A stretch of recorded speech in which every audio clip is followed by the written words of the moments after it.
जय हिंद दोस्तों। देखो आगे क्वेश्चन कर रहे हैं आज अपन, जो 13.2 अपनी यूनिट चल रही थी। इसका क्वेश्चन नंबर 8 ये है कि गर्म पानी द्वारा गर्म रखने वाले एक संयंत्र में 28 मीटर लंबा और 5 सेंटीमीटर व्यास का एक पाइप लगा हुआ है। इस संयंत्र में गर्म करने वाला कितना पृष्ठ है, यानी कि पानी को गर्म करने वाला कितना पृष्ठ है, अपन को यह पता करना है। मान लो कोई भी पाइप है, इस पाइप का जो बाहर का पृष्ठ या अंदर का पृष्ठ रहेगा, अंदर जो पानी भरा हुआ है वही तो पाइप का जो पृष्ठ है वही तो करेगा इसको गर्म। तो इसका आंतरिक व्यास दे रखा है 5 सेंटीमीटर और लंबाई दे रखी इसकी 28 मीटर। तो पहले तो दोनों चीजें एक सेम लंबाई में होनी चाहिए या सेम यूनिट में होनी चाहिए, उसको पहले चेंज करो। माना बेलनाकार संयंत्र की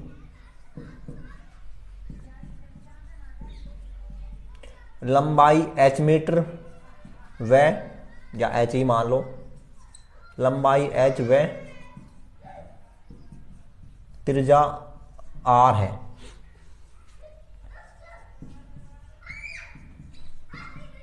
बेलनाकार संयंत्र की ऊंचाई h बराबर 28 मीटर और व्यास बराबर कितना है अपने पास में 5 सेमी। त्रिज्या अगर निकालोगे तो 5/2 सेमी आ जाएगी। ठीक है, अब अपन क्या चाहिए, बेलन का वक्र पृष्ठ चाहिए।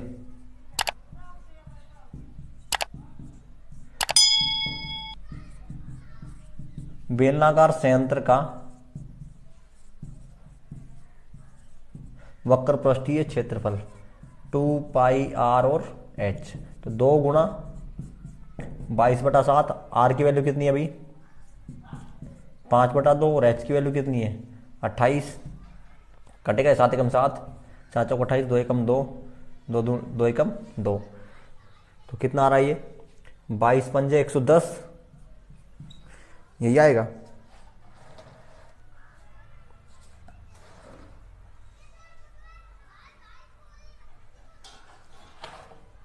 देखो भाई, देखो एक छोटी सी मिस्टेक कर दी अपन ने। ये जो दूरी है ये किस में है, सेंटीमीटर में है, तो इसको सॉरी मीटर में, इसको सेंटीमीटर में चेंज कर लो, तो इसको अपन लिख देंगे 2800 सेंटीमीटर, तो ये आ जाएगा 400। ठीक है, मैं पहले ही बोल रहा था कि सारी की सारी जो लंबाई है यूनिट एक में होनी चाहिए। तो 2, 7 एकम 7, 7 चौक 28 और 2 एकम 2, 2 एकम 2, 22 पंजे 110, ये तो कटे गया, 7 चौक 28, 400, 22 पंजे 110 और 11 चौक 44, 1 2 3, 44,000 ही आएगा ना। 22 पंजे 110 हो जाएगा और 44 से 400 से गुणा करेंगे, दिया जाएगा सेंटीमीटर का स्क्वायर। तो जो बेलनाकार संयंत्र है उसका वक्र पृष्ठ सेंटीमीटर स्क्वायर में ये आ रहा है 44,000 सेंटीमीटर का स्क्वायर। इसको अगर मीटर में चेंज करें अपन, तो मैंने तुम्हें बता दिया है कि इसको 100 गुणा 100 से क्या कर दो भाग, या 10,000 का क्या दे दो इसमें भाग, 1 0 यहां पे क्या लग जाएगा पॉइंट, तो ये आ जाएगा 4.4 मीटर का स्क्वायर। तो उसके अंदर जो बेलनाकार संयंत्र है उसके अंदर जो गर्म करने का या पानी को गर्म करने का जो पात्र होगा या फिर जो पृष्ठ होगा वो होगा 4.4 मीटर का स्क्वायर। ये इसका आंसर है। ठीक है,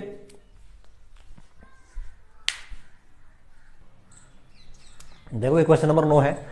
इसमें अपन को 2 पार्ट दे रखे हैं और ज्ञात करना है कि एक बेलनाकार टंकी जो पेट्रोल की है, बंद टंकी है, का पार्श्व या वक्र पृष्ठीय क्षेत्रफल ज्ञात करो जिसका व्यास है 4.2 मीटर और ऊंचाई है 4.5 मीटर। तो पहले तो अपन को इसका क्या ज्ञात करना है, पार्श्व पृष्ठीय क्षेत्रफल निकालना है या वक्र पृष्ठीय क्षेत्रफल जिसको बोलते हैं अपन।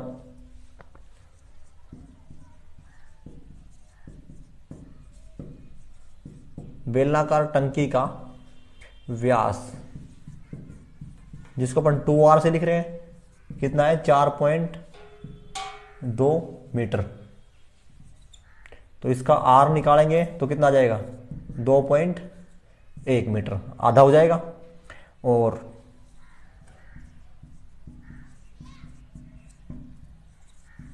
बेलनाकार टंकी का या टंकी की ऊंचाई जिसको अपन h बोलते हैं वो क्या है 4.5 मीटर। तो टंकी का पार्श्व या वक्र पृष्ठीय क्षेत्रफल 2 पाई आर और एच रखो यहाँ पे, या फिर यहाँ लिख लो इसको। वैल्यू क्या आएगी, 2 गुणा 22/7। आर की वैल्यू कितनी हो गई 2.1 और ऊंचाई कितनी हो गई 4.5। 7 एकम 7, 7 तिया 21, 22 दूनी 44 गुणा 45 दूनी 90 और 45 तिया 135 और 2 के बाद पॉइंट। इसको गुणा करोगे तो इसका जो आंसर आ जाएगा वो आ जाएगा 59.4 मीटर का स्क्वायर। ठीक है, तो पार्श्व पृष्ठीय क्षेत्रफल जो था वो इसका आ गया 59.4 मीटर का स्क्वायर। ठीक, अब क्या कह रहा है वो कि इस टंकी को बनाने में कुल कितना इस्पात लगा होगा। यदि कुल इस्पात का 1/12 भाग बनाने में नष्ट हो गया तो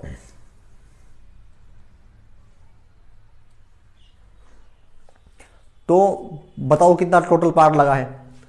पहले क्वेश्चन समझ लो क्या क्या। तो इसका देखो पार्श्व पृष्ठीय क्षेत्रफल तो अपने पास में ये आ गया, फिर कह रहा है कि इस टंकी को बनाने में कुल कितना इस्पात लगा होगा यदि कुल इस्पात का 1/12 भाग बनाने में नष्ट हो गया। तो कुल इस्पात की बात कर रहा है तो अपन को फिर कुल पृष्ठीय क्षेत्रफल चाहिए, और कुल पृष्ठीय क्षेत्रफल जो आएगा उसका 1/12 भाग बनाने में वेस्ट कर दिया अपन ने, तो फिर उसका अपन 1/12 निकालेंगे, जो कुल आएगा उसमें उसको जोड़ देंगे, तब इसका आंसर निकल के आएगा। तो देखो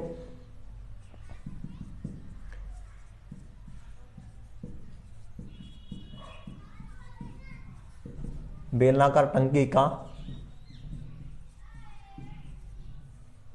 कुल पृष्ठीय क्षेत्रफल सूत्र में लिखवाया था 2 pi R into H plus are.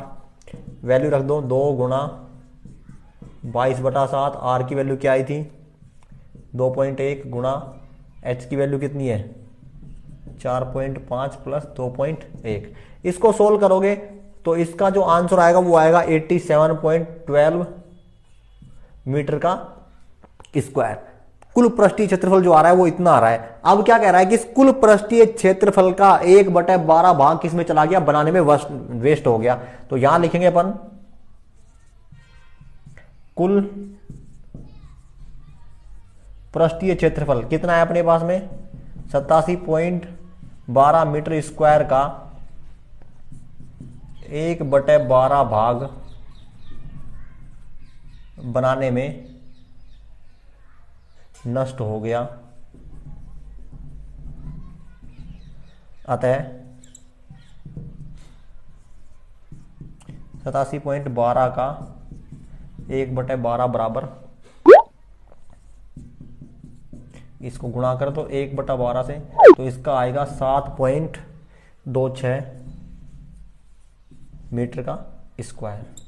ठीक है, तो 87.12 का जो 1/12 भाग आएगा वो आएगा 7.26 मीटर स्क्वायर। अब कुल पृष्ठ क्षेत्रफल कितना होगा, या फिर कुल इस्पात अपन बोले तो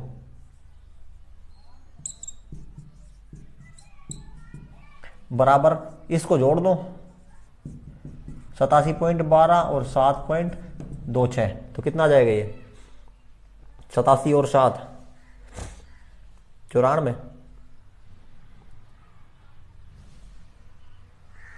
जोड़ो भाई 6 और 2 8, 2 और 1 3 और 7 और 7 14 का 4 असल 1, तो 94.38 मीटर स्क्वायर इसका जो होगा इस्पात लग जाएगा। तो कुल इस्पात क्या आ जाएगा अपने पास में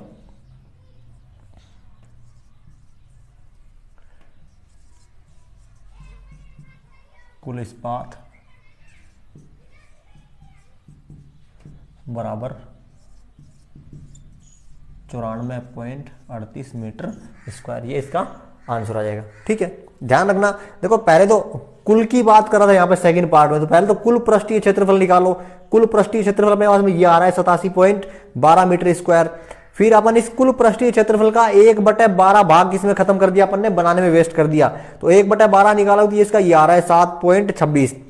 अब इसको इसमें क्या कर दो, जोड़ दो, तो जो टोटल आएगा वो यहाँ पे आ जाएगा। ठीक है, तो ये इसका आंसर होगा।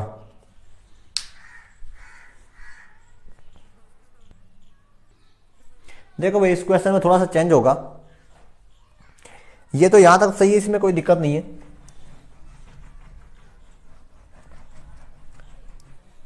यहां देखो क्वेश्चन में क्या कह रहा था कि कुल कितना इस्पात लगाओगे यदि कुल इस्पात का 1/12 भाग बनाने में नष्ट हो गया।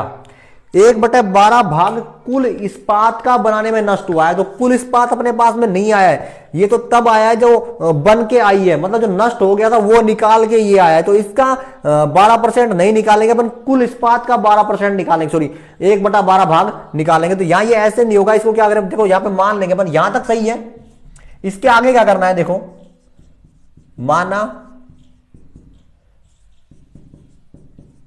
कुल इस्पात की मात्रा बराबर x है, तो x में से अपन ने 1/12 x अपन ने क्या कर दिया, नष्ट कर दिया। ठीक है, तो 1/12 नष्ट किया, तो देखो इसका एलसीएम लेंगे, कितना आएगा, 12 आएगा। 12 में से 1 गया तो 11, तो 11/12x ये बचा। अब क्वेश्चन को ध्यान से देख लो, अपने पास में कुल मात्रा लगी इस्पात की x, उसमें से 1/12 भाग क्या हो गया, खत्म। अपन ने इसमें से 1/12x बाहर कर दिया, तो कितना बच गया, 11/12। जो बचा वो ये है अपने पास में, जो बचा वो ये 87.12 है, तो ये नीचे वाला नहीं होगा, क्योंकि ये तो अपन ने इसी का 12% 12 भाग निकाल दिया और वो ऐड कर दिया इसमें, ऐसा नहीं होगा। इसमें क्वेश्चन थोड़ा अलग कह रहा है, इसमें कह रहा है कि कुल इस्पात का 1/12 भाग नष्ट हो गया, तो जो बता वो तो अपने पास में ये आया है भाई, जो 1/12 भाग नष्ट हो गया वो नष्ट निकाल के अपने पास में ये आया है। तो अपन मान लेते हैं कि कुल इस्पात अपने पास में कितना लगा, x, और अपन x में से 1/12x घटा रहे हैं, यानी कि इसका 1/12वां हिस्सा घटा रहे हैं, तो कितना बचेगा, 11/12x, और 11/12x जो बचा है वो ये है अपने पास में। तो यहां पर लिख सकते हैं 11/12x बराबर 87.12, और x की वैल्यू निकालोगे तो 87.12 भाग में तो क्या जाएगा 11 और ऊपर चल जाएगा 12। तो इस x की यहां वैल्यू निकालोगे तो फिर इस x की वैल्यू आएगी 95.04 मीटर का स्क्वायर। ठीक है, तो टंकी बनाने में कुल जो इस्पात लगा था वो ये लगा था, टंकी बनाने में लगा कुल इस्पात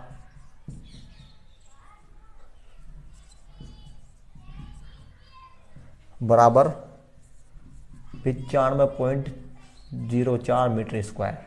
ठीक है, तो ये इस्पात लगा था। इस क्वेश्चन को थोड़ा ध्यान से करना, देखो एक बार फिर दोबारा देख लो, ये जो अपने पास में आएगा, ये जो क्षेत्रफल आ रहा है या फिर ये जो मीटर स्क्वायर क्षेत्रफल आ रहा है, इस्पात की मात्रा ही आ रही है ये, लेकिन ये इस्पात की मात्रा इसमें से अपन 1/12 भाग निकाल देते हैं तब आ रही है। ठीक है, तो 1/12 भाग तो इसमें ऐड करके अपन ने क्या मान लिया कि कुल जो इस्पात लगा था वो x है, तो इसमें से x में से अपन 1/12 भाग निकालेंगे तो क्या आ जाएगा 11/12x, और ये 11/12x जो होगा ये इसके बराबर होगा। ठीक है, तो इसके बराबर अपन ने रखा है, फिर x की वैल्यू निकालते तो कितना आ जाएगा 95.04 मीटर स्क्वायर। तो ये कुल इस्पात होगा जो लगा था 1/12 हिस्सा नष्ट होने से पहले, जो ये इस्पात है कि इतना इस्पात अपन लेके आए थे, बनाने के दौरान 1/12 भाग नष्ट हुआ, तो कुल इस्पात अपने पास में इतना बच जाता है। ठीक है,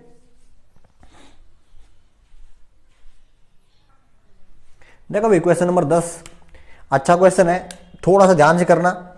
यहां कह रहा है कि दी गई आकृति में आप एक लैंप शेड का फ्रेम देख रहे हैं, इसे एक सजावटी कपड़े से ढका जाना है, और इस फ्रेम के आधार का व्यास जो है वो अपन को दे रखा है 20 सेंटीमीटर, और ऊंचाई जो है वो दे रखी है अपन को 30 सेंटीमीटर। फ्रेम के ऊपर और नीचे मोड़ने के लिए, यहां भी मोड़ने के लिए और यहां भी मोड़ने के लिए 2.5 सेंटीमीटर अतिरिक्त कपड़ा भी छोड़ा गया है। ज्ञात कीजिए कि इस लैंप शेड को ढकने के लिए कितने कपड़े की आवश्यकता होगी। देखो इजी क्वेश्चन है, लेकिन वैसे एक छोटी सी चीज है इसमें, वो समझ लो तो इजी रहेगा। ये यहां लिख लो, माना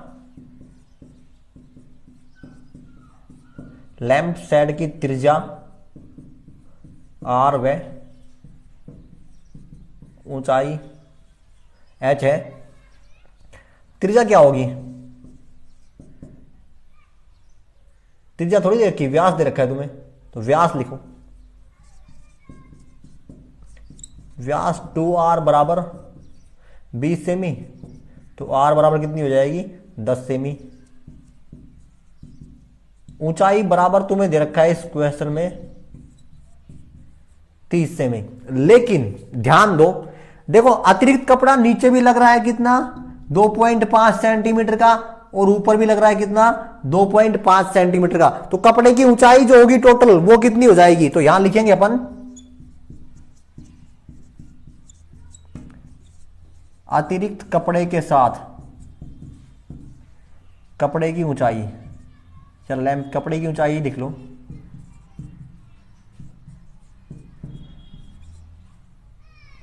तीस तो इसकी है ही, प्लस 2.5 ऊपर की और 2.5 नीचे की, तो 2.5 और 2.5 5, तो 35 हो जाएगी ना, 35 सेंटीमीटर। तो ये होगी रियल इसकी ऊंचाई। ठीक है, 35 सेंटीमीटर की ऊंचाई हो जाएगी और 10 सेंटीमीटर की क्या हो गई त्रिज्या। अब अपन क्या करना है, कपड़े का वक्र प्रस्थ निकालना है। तो लैंप शेड का वक्र पृष्ठीय क्षेत्रफल 2 पाई आर और एच, 2 गुणा 22/7, आर की वैल्यू कितनी थी 10 और एच की वैल्यू कितनी होगी 7, 7 एकम 7, 7 पंजे 35, 22 दूनी 44 और 5 ढाई 50, 0 0 5 चौका 20 और 5 चौका 20 और 2 22 सेंटीमीटर का स्क्वायर। तो जो कपड़े का जो वक्र प्रस्थ आ जाएगा, कपड़े की जो आवश्यकता पड़ेगी वो कितनी पड़ेगी 2200 सेंटीमीटर का स्क्वायर। तो यहां पे लिख सकते हो कुल आवश्यक कपड़ा बराबर 2200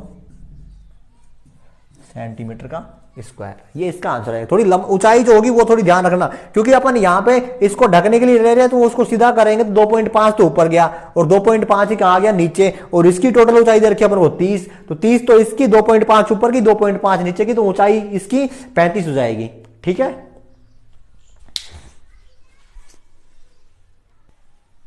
देखो भाई क्वेश्चन नंबर 11 अच्छा क्वेश्चन है, बहुत इंटरेस्टिंग क्वेश्चन है, लेकिन इसमें थोड़ा सा एक क्या बोलते हैं घुमा रखा है थोड़ा सा क्वेश्चन को, क्योंकि क्वेश्चन के अंदर जो चीज यूज हो रही है अगर वो तुम्हें पता है कि वो क्या चीज होती है तो फिर इसको आसानी से कर पाओगे। अगर उसके बारे में नहीं पता है तो फिर आप डगमगा जाओगे। क्वेश्चन पढ़ लो पहले, क्या कह रहा है कि किसी विद्यालय के विद्यार्थियों से एक आधार वाले बेलनाकार कलमदानों को गत्ते से बनाने और सजाने की प्रतियोगिता में भाग लेने के लिए कहा गया है। प्रत्येक कलमदान को 3 सेंटीमीटर त्रिज्या और 10.5 सेंटीमीटर ऊंचाई का होना था। यदि विद्यालय में कितने प्रतिभागी हैं 35 प्रतिभागी थे, तो बताओ कि विद्यालय को कितना गत्ता खरीदना पड़ेगा। क्वेश्चन दोबारा सुन लो। एक विद्यालय में वहां के छात्रों को कलमदान एक ही आधार का कलमदान बनाने के लिए और उसको सजाने के लिए कहा गया है।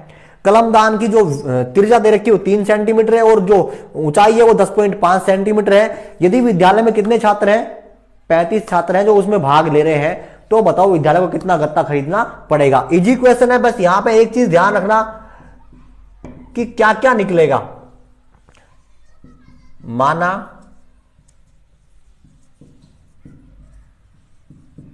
कलमदानों की या कलमदान की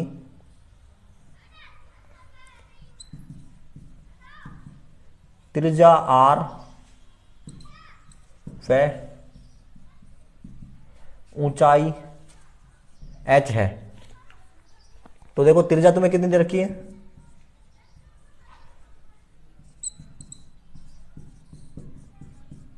त्रिज्या आर तुम्हें दे रखा है 3 सेंटीमीटर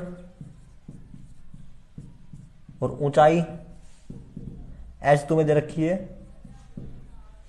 10.5 सेंटीमीटर। अब देखो कलमदान कैसे होगा, ऐसा होगा तुम्हारा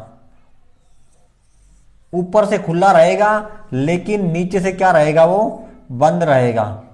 ठीक है, मतलब क्या है कहने का कि ऊपर तो गत्ता नहीं लगेगा लेकिन नीचे गत्ता लगेगा। अपन जब इसको नीचे से भी खोखला रखते हैं और तब इसका वक्र प्रस्थ निकालते हैं तो ये आता है 2 पाई आर एच, लेकिन यहां पे ये नीचे से खोखला नहीं है तो फिर नीचे का जो वृत्त है ना उसका क्षेत्रफल भी इसमें क्या होगा जुड़ेगा, तो क्या आ जाएगा पाई आर स्क्वायर। तो यहां से कॉमन क्या आ रहा है 2 पाई और आर भी कॉमन आ रहा है 2 पाई आर, और यहां पे क्या बच जाएगा h plus R 2πr into H plus R, यही बनेगा। 2πr पर कॉमन, अरे 2πr कॉमन थोड़ी आएगा, यहाँ पे 2π थोड़ी है, तो यहाँ पे सिर्फ पाई और r कॉमन आएगा, तो यहाँ पे क्या जाएगा 2h और प्लस का r, यही बनेगा 2h प्लस का r, बिल्कुल सही। हाँ ये बनेगा। देखो अब क्या करना है तुम्हें,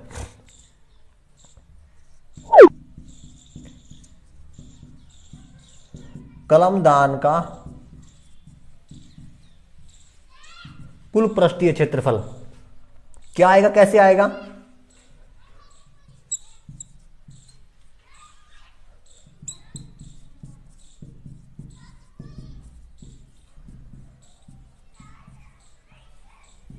कलमदान का वक्र पृष्ठीय क्षेत्रफल और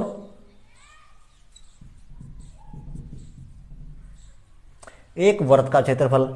ये तो क्या था 2πr(h) और वर्त का क्या आता है πr²। यहां से जो कॉमन r था वो आ गया πr, तो यहां पे बच जाएगा 2h और यहां पे बच जाएगा r।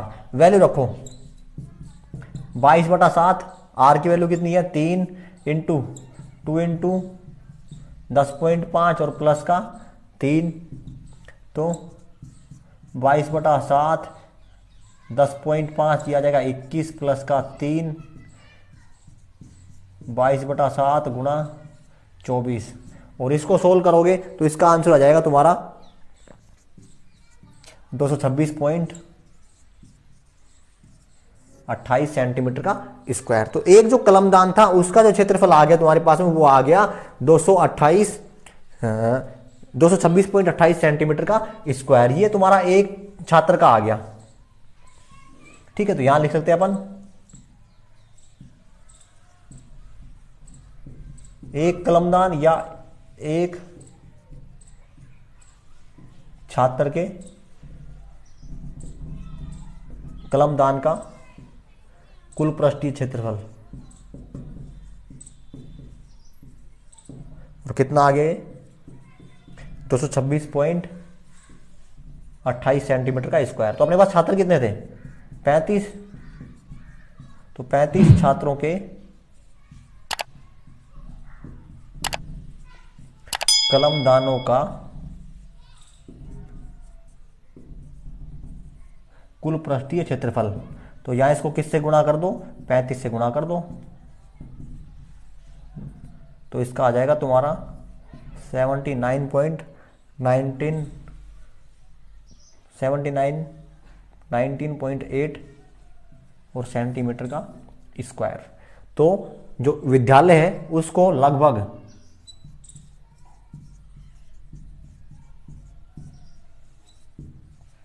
इसको अपन पूरा लिख दें तो ये आ जाएगा 1920 सेंटीमीटर स्क्वायर के लगभग